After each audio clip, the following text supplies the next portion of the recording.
चेहरे पर चमक और त्वचा में निखार कैसे लाना है, ये आज की कहानी में बताया गया है। तो चलिए दर्शकों, कहानी की शुरुआत करते हैं। एक समय की बात है, एक गुरु श्रावस्ती में अपना आश्रम बनाकर रहते थे। वह गुरु आयुर्वेद के बहुत ही बड़े जानकार थे। वह गुरु नगर नगर घूमकर लोगों को उपदेश दिया करते थे और उन्हें स्वास्थ्य से जुड़ी हर समस्या से छुटकारा भी दिलाते थे। तभी एक दिन वह गुरु एक नगर में भिक्षाटन के लिए गए हुए थे। वहां पर उन्हें एक स्त्री मिलती है जिसका नाम सुशीला होता है। वह बहुत ही गुणवान और सुशील थी। वह उन गुरु को प्रणाम करती है और उनके पात्र में भिक्षा डालकर उनसे पूछने लगती है, हे गुरुदेव, मेरा आपसे एक प्रश्न है, कृपया मुझे मेरी समस्या का समाधान बताइए। तब वह गुरु सुशीला से कहते हैं, बताओ बेटी, तुम्हें क्या समस्या है। तब वह उन गुरु से कहती है, हे गुरुदेव, मेरी बेटी अभी 16 वर्ष की हुई है, लेकिन उसका चेहरा बिल्कुल बेजान सा हो गया है। ऐसा लगता है कि जैसे वह 25-30 वर्ष की है। उसके सिर के बाल भी रुके हो चुके हैं। उसने हर तरह की क्रीम, हर तरह का तेल लगाकर देख लिया, लेकिन ना तो उसके चेहरे पर किसी तरह का कोई प्रभाव दिखाई दिया है और ना ही उसके बालों पर किसी तरह का कोई प्रभाव दिखाई दिया है, बल्कि उसके बाल और उसका चेहरा दिन ब दिन रूखा और बेजान होते जा रहे हैं। इतना कहकर सुशीला रोने लगती है। सुशीला की पूरी बात ध्यान से सुनने के बाद गुरु सुशीला से कहते हैं, बेटी तुम घबराओ मत, मेरे पास इसका बहुत ही अच्छा इलाज है। इसका इस्तेमाल करने से तुम्हारी बेटी का चेहरा चमक उठेगा और उसके बाल बहुत ही सुंदर हो जाएंगे और तुम्हारे पैसे खर्च भी नहीं होंगे। फिर वह गुरु सुशीला से कहते हैं, बेटी नारियल के तेल को और फिटकरी को आपस में अच्छे से मिलाकर लगाने से तुम्हारी बेटी के बाल और चेहरा चमक उठेगा। गुरु की बात सुनकर सुशीला चौंक जाती है और कहने लगती है, हे गुरुदेव, भला नारियल के तेल में फिटकरी मिलाकर लगाने से चेहरे पर इसका क्या प्रभाव पड़ेगा? इससे भला चेहरा कैसे चमकेगा और इस मिश्रण का बालों पर क्या प्रभाव पड़ेगा? यह बालों के लिए कैसे लाभदायक है? सुशीला की पूरी बात सुनने के बाद गुरु मुस्कुराते हैं और कहते हैं, है बेटी, अभी मैं तुम्हें पूरा विस्तार से बताता हूं, तुम्हें सब कुछ समझ में आ जाएगा। साथ ही साथ मैं तुम्हें यह भी बताऊंगा कि इसके मिश्रण को कैसे बनाया जाता है और इसको अपनी त्वचा के ऊपर और बालों के ऊपर कैसे लगाया जाता है। इसीलिए तुम मेरी बातों को ध्यान से सुनना बेटी। नारियल तेल त्वचा के लिए बहुत ही कमाल की चीज होती है और यह मॉइस्चराइजर का भी काम करता है। इसमें मौजूद फैटी एसिड त्वचा को गहराई से हाइड्रेट करते हैं, जिससे आपकी त्वचा मुलायम और चमकदार बन जाती है। और इसके अलावा इसमें एंटी माइक्रोबियल गुण भी होते हैं। एंटी माइक्रोबियल गुण का मतलब होता है यह आपकी त्वचा को इन्फेक्शन होने से बचाते हैं। आयुर्वेद के अनुसार नारियल के तेल में लॉरिक एसिड नाम का एक कंपाउंड पाया जाता है, जो कि बैक्टीरिया और फंगस की ग्रोथ को रोकने में आपकी मदद करता है। यही नहीं, नारियल तेल के अंदर एंटी इन्फ्लेमेटरी और एंटीऑक्सीडेंट प्रॉपर्टीज भी होते हैं और यह आपकी त्वचा को सन डैमेज और उम्र के असर से बचाने का काम भी करता है। आपकी स्किन को जवान और ताजा बनाए रखता है बेटा। त्वचा के साथ साथ ये बालों के लिए भी बहुत ही बढ़िया तेल है। बालों के लिए ये वरदान है। यह आपके बालों को पोषण देता है, उन्हें मजबूत और चमकदार बनाता है, डैंड्रफ को कम करता है और बालों को झड़ने से भी रोकता है। इसके बाद अगर फिटकरी की बात करें तो फिटकरी में एक प्राकृतिक एस्ट्रॉइड्स प्रॉपर्टी होती है। एस्ट्रॉइड्स एंड्स का मतलब होता है यह आपकी स्किन को टाइट करती है और स्किन के एक्स्ट्रा तेल को कंट्रोल करती है। फिटकरी के अंदर एंटीसेप्टिक गुण भी होते हैं, जिसका मतलब यह है कि अगर आपकी स्किन पर अगर कोई इन्फेक्शन हो जाता है तो उसे रोकने में यह काफी मददगार साबित होती है और छोटे कट और चोट पर जो खून बहने लगता है उसको रोकने में भी यह काफी मददगार होती है। फिर वह गुरु सुशीला से कहते हैं, बेटी, नारियल का तेल और फिटकरी, ये दोनों ही चीजें अपने अपने तरीके से हमारी त्वचा को और बालों को बहुत ही बढ़िया पोषण देती है और उनकी देखभाल करती है।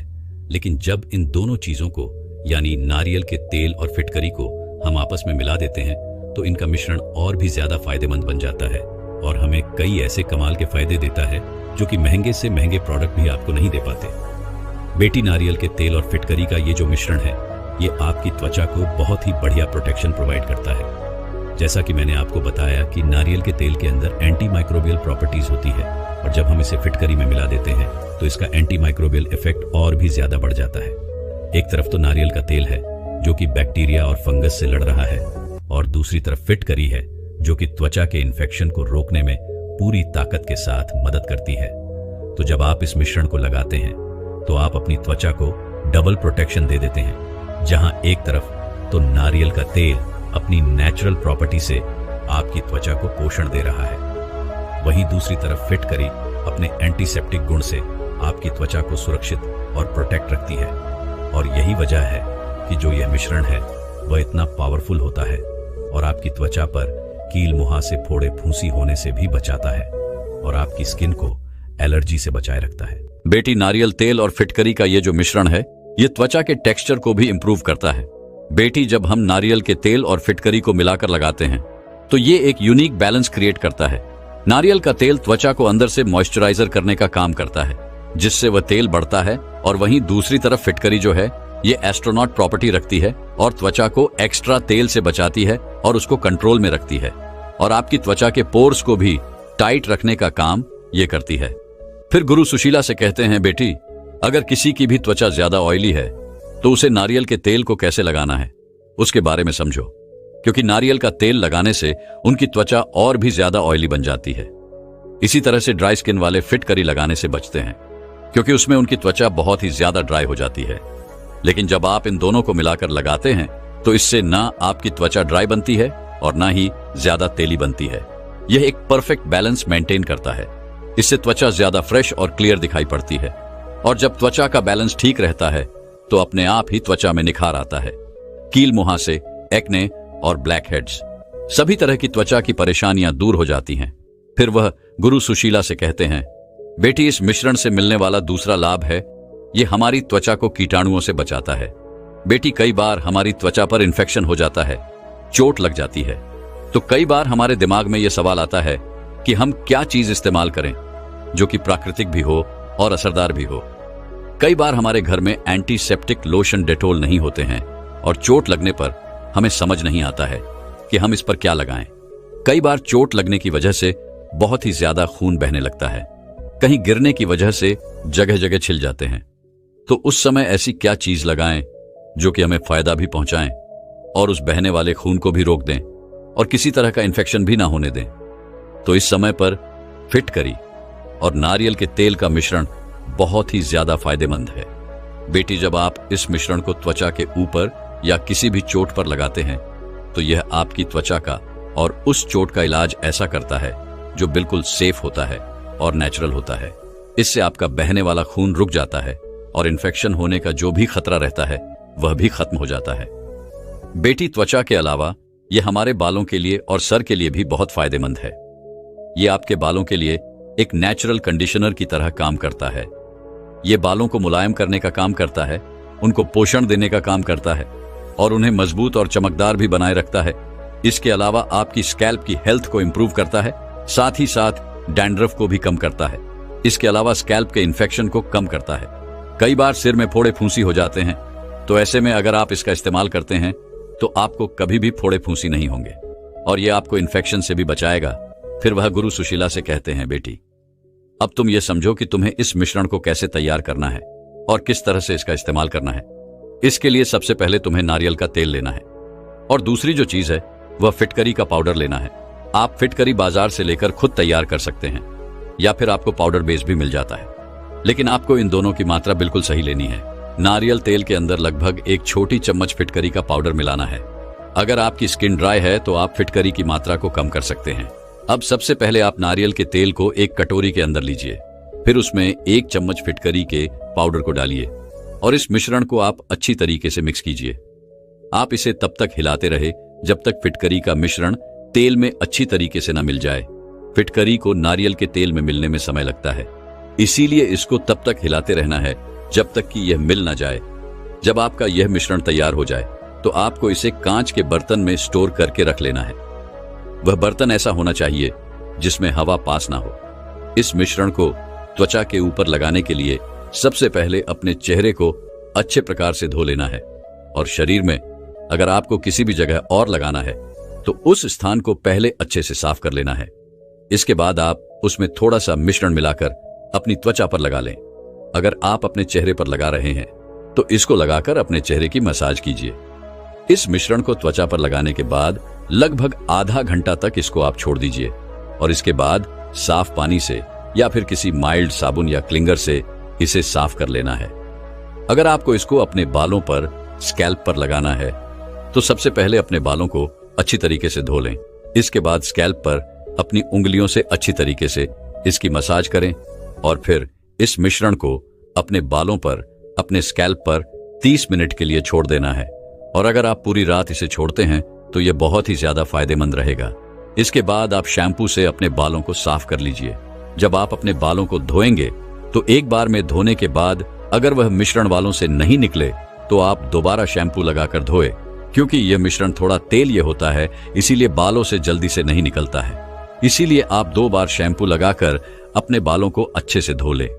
जब भी आप इस मिश्रण का इस्तेमाल करें तो सबसे पहले आप अपनी त्वचा के छोटे से स्थान पर इसे लगाकर देखें, क्योंकि कई बार कुछ चीजों से हमें एलर्जी होती है और हमें पता भी नहीं होता है। इसीलिए पहले अपनी स्किन के छोटे से भाग पर इसको लगाकर देख लें, ताकि अगर आपको एलर्जी हो तो आप इसे न लगाएं। दूसरी बात आपको यह ध्यान में रखनी है कि आपके मिश्रण का अनुपात सही होना चाहिए। आपकी फिटकरी बहुत ज्यादा भी नहीं होनी चाहिए और आपकी फिटकरी कम भी नहीं होनी चाहिए। सही अनुपात में अगर आप इसको लेंगे तो कोई भी दिक्कत आपको नहीं होगी। इसके अलावा आपको कुछ भी ध्यान नहीं रखना है। यह मिश्रण सबके लिए बहुत ही ज्यादा उपयोगी है। इसके बाद सुशीला उन गुरु को प्रणाम करती है और वापस अपने घर के भीतर चली जाती है और वह गुरु भी भिक्षा लेकर अपने आश्रम वापस लौट जाते हैं। एक बार आयुर्वेद के बहुत बड़े झांता एक नगर में उपदेश देने आए हुए थे। गुरुवर अपना उपदेश शुरू करते हुए कहते हैं कि बच्चों, आज मैं आपको एक ऐसे चमत्कारी पत्थर के बारे में बताने वाला हूं जो कि बहुत ही सस्ती, बहुत आसानी से मिलने वाली और बहुत ही काम की चीज है, जिसका अगर आप प्रयोग करना शुरू कर देते हैं तो आप बेहतर से भी अधिक बीमारियों से खुद को बचा सकते हो। और उस चमत्कारिक पत्थर का नाम है फिटकरी। इस पत्थर को इंसानों के लिए वरदान कहा जाता है और मां प्रकृति द्वारा इंसान को दी हुई सबसे चमत्कारी चीजों में से एक इस पत्थर को माना जाता है और कई जगह इसकी तुलना संजीवनी बूटी से भी की जाती है। कई लोग आज भी इसका प्रयोग करते हैं, लेकिन आज के आधुनिकता के चलते प्राचीन काल की इन चीजों के बारे में लोग जानते ही नहीं हैं। इसलिए आज मैं आप सभी को इसके कई फायदों के बारे में बताऊंगा, जिसे जानकर आप हैरान हो जाएंगे। और साथ ही अंत में मैं आपको इससे बनने वाली एक ऐसी औषधि के बारे में भी बताऊंगा जिससे आपके स्वास्थ्य में आपको बहुत लाभ मिलेंगे। तो चलिए शुरू करते हैं। फिर गुरु कहते हैं, बच्चों, फिटकरी एक रासायनिक पदार्थ है जो एक क्रिस्टल या बर्फ के टुकड़े की तरह होता है। यह सेंधा नमक की तरह चट्टानों में मिलती है। अब आप समझिए कि आपको इसे कैसे इस्तेमाल करना है, कहां इस्तेमाल करना है और कितना इस्तेमाल करना है, किस समस्या के लिए कितना और कैसे इस्तेमाल करना है, और इसके साथ ही कहां पर इसे इस्तेमाल नहीं करना है। सबसे पहले आप समझिए कि फिटकरी हमारे त्वचा के लिए कैसे फायदेमंद है। कई बार लोगों की बगल यानी अंडर आर्म्स का रंग काला हो जाता है और इसके लिए यह वरदान के समान है। अगर आप इसे गीला करके नहाने के बाद अपने बगल में अंडर आर्म्स में लगाते हैं तो आपका अंडर आर्म्स जो काला हो गया है वो धीरे धीरे आपके शरीर के रंग की तरह बदल जाएगा। फिटकरी का इस्तेमाल नेचुरल डिविडेंड के रूप में भी आप कर सकते हैं, क्योंकि इसमें ऐसी प्रॉपर्टीज होती हैं जो कि खराब बैक्टीरिया के वजह से होता है, जो बदबू करने वाले बैक्टीरिया को कंट्रोल करके बॉडीज स्मेल को कम करती हैं। फिटकरी में मौजूद एंटी बैक्टीरियल प्रॉपर्टीज बॉडी में स्मेल काउचिंग बैक्टीरिया की ग्रोथ को कम करके अंडर आर्म्स में होने वाली स्मेल को भी कम करते हैं। इसके साथ ही फिटकरी का एस्ट्रोजन नेचर एक्सेसिव फिटिंग यानी ज्यादा पसीना आने की समस्या को भी कंट्रोल करता है। फिटकरी आर्टिफिशियल एंटी पर्सपाइडेंट की जगह नेचुरल एंटी पर्सपाइडेंट का काम करता है। कुछ लोगों को मार्केट में मौजूद डिओड्रेंट जो कि केमिकल से बने होते हैं, उससे स्किन इरिटेशन होने लगती है, यानी उन्हें खुजली होने लगती है। इसलिए उसके बजाय आप फिटकरी का इस्तेमाल कर सकते हैं। हालांकि फिटकरी को रोज के बजाय हर दूसरे दिन इस्तेमाल करना चाहिए। इसके लिए आप फिटकरी को नहाने के पानी में मिलाकर प्रयोग कर सकते हैं या फिर फिटकरी को गीला करके अपने अंडर आर्म्स में भी लगा सकते हैं। दोस्तों, अगर आपने भी कभी इसे डिओड्रेंट की तरह इस्तेमाल किया हो तो कमेंट करके जरूर बताएं। फिर गुरु कहते हैं, कई बार ज्यादा देर धूप में रहने से हमारे शरीर का रंग काला हो जाता है, जिसे टैंकिंग भी कहते हैं। तो अगर आप पानी में भिगोकर इसे उस जगह पर कुछ देर 5-6 मिनट रगड़ते हैं, फिर उसे कुछ देर छोड़ देते हैं और फिर इसे साफ पानी से धो लेते हैं, तो फिर आप देखेंगे कि सिर्फ 3 दिन के अंदर आपको फर्क दिखना शुरू हो जाएगा। अगर आपको कोई चोट लग गई हो या फिर घाव हो गया हो और उससे लगातार खून आ रहा हो तो फिटकरी के पानी से घाव को धो लें। इससे खून बहना बंद हो जाता है। फिटकरी के पानी की जगह आप फिटकरी को महीन पीसकर भी प्रयोग में ला सकते हैं। फिटकरी में एंटीबैक्टीरियल एंटी इन्फ्लामेटरी, एंटीबायोटिक्स गुण पाए जाते हैं, जिसकी वजह से यह इन्फेक्शन होने से रोकता है और घाव को जल्दी ठीक करने में भी मदद करता है। बहुत से लोगों को त्वचा से संबंधित समस्या हो जाती है, जैसे एक सीमा, खुजली होना, शरीर पर छोटे छोटे दाने हो जाते हैं। वहां पर आप इसे गीला करके इस्तेमाल कर सकते हैं। इसके लिए आपको फिटकरी को पीस लेना है, जिसके बाद यह आपको पाउडर के रूप में मिल जाएगा। फिर आपको 2 चम्मच नींबू का रस लेना है और उसमें चुटकी भर फिटकरी का पाउडर मिला लेना है। फिर इसे आपको उस जगह पर लगाना है जहां आपको खुजली हो रही है और इसे 10 मिनट छोड़ देना है। जब यह सूख जाए फिर इसे साफ पानी से धो लेना है। फिर गुरु कहते हैं कि अब आप समझिए कि आप फिटकरी का इस्तेमाल चेहरे पर कैसे कर सकते हैं। अगर किसी के चेहरे पर काले धब्बे हो गए हैं तो फिटकरी को गीला करके इस्तेमाल कर सकते हैं, लेकिन अगर काले धब्बे ज्यादा है तो फिटकरी के पाउडर को गुलाब जल में मिलाकर इसका इस्तेमाल आपको करना है। फिर इस लेप को सूखने देना है और फिर सूखने के बाद इसे गुनगुने पानी से धो लेना है। लेकिन अगर आपकी त्वचा रुखी है तो इसके बाद मॉइस्चराइजर जरूर लगा लेना है। फिटकरी में मौजूद एस्ट्रोजन प्रॉपर्टीज पाई जाती है जो कि स्किन को टाइट करती है। बच्चों, आपको एक बात का ध्यान रखना है कि इसे हफ्ते में 2 बार से ज्यादा इस्तेमाल नहीं करना है और इस बात का भी ध्यान रखना है कि आपकी आंखों में इसका पानी नहीं जाना चाहिए। फिटकरी का इस्तेमाल आप अपने कील मुहासों के लिए भी कर सकते हैं। इसके लिए आपको 1 चम्मच मुल्तानी मिट्टी लेनी है, फिर उसमें 1/4 चम्मच फिटकरी के पाउडर को मिला लेना है और फिर उसमें थोड़ा सा दूध डालकर एक पेस्ट बना लेना है। फिर उस पेस्ट को अपने चेहरे पर लगा लेना है और उसे 15 मिनट रहने देना है। उसको गुनगुने पानी से इसको धो लेना है। इस तरह इसे हफ्ते में बस 1 बार ही प्रयोग करना है। इसे आप दाढ़ी बनाने के बाद भी इस्तेमाल कर सकते हैं। कई बार लोगों को ब्लैक हेड्स की समस्या हो जाती है। इसके लिए भी आपको फिटकरी को गुलाब जल के साथ इस्तेमाल करना है और गुनगुने पानी से साफ कर लेना है। जो लोग ट्रेडिंग और वैक्सीन करवाते हैं उन्हें भी फिटकरी का इस्तेमाल जरूर करना चाहिए। अब बात करते हैं आपकी मुंह के लिए बहुत ही फायदेमंद होता है। अगर आपके मुंह से खराब गंध आती हो, कोई बैक्टीरिया हो, मसूड़ों से खून आता हो, झंझनाहट होती हो, तो फिटकरी का एक चुटकी पाउडर पानी में डालकर इसका कुल्ला कर सकते हैं। जिन्हें अल्सर की समस्या रहती है वो इसे शहद में मिलाकर इस्तेमाल कर सकते हैं। इसके लिए 1 चम्मच शहद लेना है और 1 चुटकी फिटकरी मिला लेनी है। फिर जहां कहीं भी अल्सर हुआ हो वहां पर मसाज कर लीजिए और उसके बाद कुल्ला कर लेना है। अच्छे से अपने मुंह को साफ कर लेना है। इसके 1-2 इस्तेमाल के बाद ही आपको फर्क दिखने लगेगा। इसे हफ्ते में 2 बार से ज्यादा इस्तेमाल नहीं करना है। आपके दांतों के लिए यह बहुत ही चमत्कारिक है। यह दुनिया का बहुत ही अच्छा टूथपेस्ट है। कई लोग आज भी इसका इस्तेमाल करते हैं। थोड़ा सा फिटकरी का पाउडर लेंगे और फिर उसमें थोड़ा सा सेंधा नमक मिलाकर ब्रश करना है। अगर इस तरह से आपको सूखा सूखा लगता है तो आप इसे हमेशा इस्तेमाल करने वाले टूथपेस्ट के ऊपर 1 चुटकी फिटकरी डालकर भी इस्तेमाल कर सकते हैं। बच्चों, कई बार हमारे दांतों में कीड़े लग जाते हैं। अगर आप फिटकरी का कुल्ला करते हैं तो आपके दांतों में कीड़े कभी नहीं लगेंगे और अगर लग भी गए हैं तो आपको धीरे धीरे आराम हो जाएगा और आपके दांतों के दर्द में भी आराम हो जाएगा। बच्चों, फिटकरी आपके एड़ियों के लिए वरदान है। बहुत से लोगों की एड़ियां फट जाती हैं। इसके लिए आप एड़ियों को स्क्रबर से साफ कीजिए और फिर फिटकरी के टुकड़े को एड़ियों पर रगड़िए और फिर इसे अच्छे से साफ कर लीजिए। अगर आपकी एड़ियां ज्यादा फटी है तो इसे गुलाब जल के साथ इसका पेस्ट बनाइए और एड़ियों पर लगा लीजिए। कुछ देर रहने के बाद इसे अच्छे से साफ कर लीजिए। अब बात करते हैं बालों की। अगर आपको डैंड्रफ हो गया है तो इसके पानी से अपने बालों को धो लीजिए या फिर आप इसे अपने शैम्पू में एक पाउडर मिलाकर फिर इस्तेमाल करिए। इससे आपका डैंड्रफ कम होने लगेगा। इस तरफ से बाल धुलने के बाद आप बालों में तेल जरूर लगा लेना है, क्योंकि इससे आपके स्कार्फ बहुत रुके रुके लगेंगे। इसके साथ ही फिटकरी पानी को भी पीने लायक बना देती है। 10 लीटर पानी में आपको 10 ग्राम फिटकरी को मिलाना है। फिर देखेंगे कि पानी में जितनी भी गंदगी है सब नीचे बैठ जाएगी। अब आप समझिए कि किसे फिटकरी को नहीं इस्तेमाल करना है। बहुत ही कम लोग हैं जिन्हें यह सूट नहीं करता है। इसे पहचानने के लिए आप फिटकरी के टुकड़े को गीला करके अपने हाथों पर 10-15 बार धीरे धीरे रगड़ना है और उसे 15-20 सेकंड ऐसे ही छोड़ देना है। उसके बाद हाथों को धो लेना है। अगर आपको उस जगह खुजली होती है, आपका हाथ लाल हो जाता है, तो इसका मतलब आपको यह सूट नहीं कर रहा है। तो यह इस चमत्कारिक पत्थर के फायदे। बच्चों, अब आपको उस चमत्कारिक चीज के बारे में बताने जा रहा हूं जिससे आप पुरानी से पुरानी कफ का इलाज कर सकते हैं। और उसे कहते हैं सटीक भाषण। अब आप समझिए कि इसे किस किस बीमारी में इस्तेमाल किया जाता है, इसको कैसे बनाया जाता है, इसे लेते वक्त आपको कौन कौन सी सावधानी बरतनी है और किसे लेना है और किसे नहीं, और किसे अपने आयुर्वेदिक डॉक्टर के सलाह के बाद लेना है। ये सभी बातें आप ध्यान से समझिए। फिटकरी से बनने वाली इस भस्म को तोरी भस्म, शुक्र भस्म, कांक्षी भस्म के नाम से भी जाना जाता है। आयुर्वेद में इसे कई बीमारियों का काल भी कहा गया है।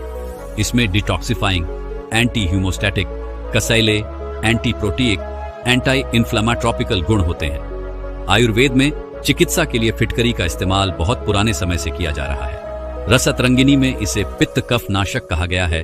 चरक संहिता में भी इसके बारे में बताया गया है। अब आप समझिए कि इसे किस बीमारी में इस्तेमाल कर सकते हैं। स्फटिका भसन को पुराने से पुराने कफ को सुखाने के लिए किया जाता है। निमोनिया वायरस को किसी भी तरह का ब्लीडिंग डिसऑर्डर हो, चाहे में स्टूल ब्लीडिंग 7 दिन से ज्यादा होने लगती हो, ट्यूबरकुलोसिस में वह मीटिंग होती हो, खून की उल्टी होती हो, इन सभी बीमारियों के लिए भस्म बहुत ही चमत्कारिक है। अगर कहीं पर चोट लग गई है तो उस जगह इसे इस्तेमाल करने से वहां खून रुक जाता है और खून का थक्का बन जाता है। किसी को लंग्स की दिक्कत हो, आंखों की दिक्कत हो, जो लोग ज्यादा धूम्रपान और नशे की चीजों का सेवन करते हैं तो उनके शरीर में कई तरह के विषाद जमने लगते हैं, जिसे यह भस्म शरीर से निकालने का काम करता है। क्रॉनिक डायरिया हो, पेट में दर्द हो, माउथ अल्सर हो, किसी भी तरह के स्टमक अल्सर हो, रिवर से जुड़ी कोई समस्या हो, पिस हो, कॉन्स्टिपेशन हो, मलेरिया फीवर में यह भस्म काफी उपयोगी होती है। यह आपके खून को साफ करने में बहुत मदद करता है। इसे रक्त निवारण औषधि।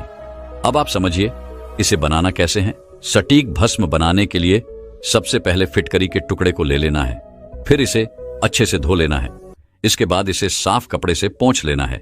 अब फिटकरी को तोड़कर या पीसकर एक लोहे की कढ़ाई में डाल देना है और अब इसे तब तक गर्म करना है जब तक कि इसका मॉइस्चर खत्म ना हो जाए। इसे हिलाना नहीं है बिल्कुल भी। जब मॉइस्चर खत्म हो जाए तब गैस बंद कर देना है और इसे ठंडा होने देना है। जब यह ठंडा हो जाए तब इसे बिल्कुल बारीक पीस लेना है। उसके इसे किसी एयर टाइट कांच के डिब्बे में रख देना है। तो इस तरह हमारी सटीक भस्म बनकर तैयार हो जाती है। अगर आप घर पर नहीं बनाना चाहते तो बाजार से भी खरीद सकते हैं, लेकिन आपको एक बात का ध्यान जरूर रखना है। इसे लेने से पहले अपने आयुर्वेदिक डॉक्टर से जरूर एक बार पूछ ले। फिर गुरु कहते हैं कि बच्चों अब आप समझिए कि इसे कितनी मात्रा में लेना है। आप स्फटिका भस्म को दिन में 1 से 2 बार सिर्फ 1 चुटकी ले सकते हैं। खाने के बाद आप इसे शहद के साथ, शक्कर के साथ लेना है। बच्चों आपको एक बात का और ध्यान रखना चाहिए कि आप इसका सेवन ज्यादा लंबे समय तक ना करें।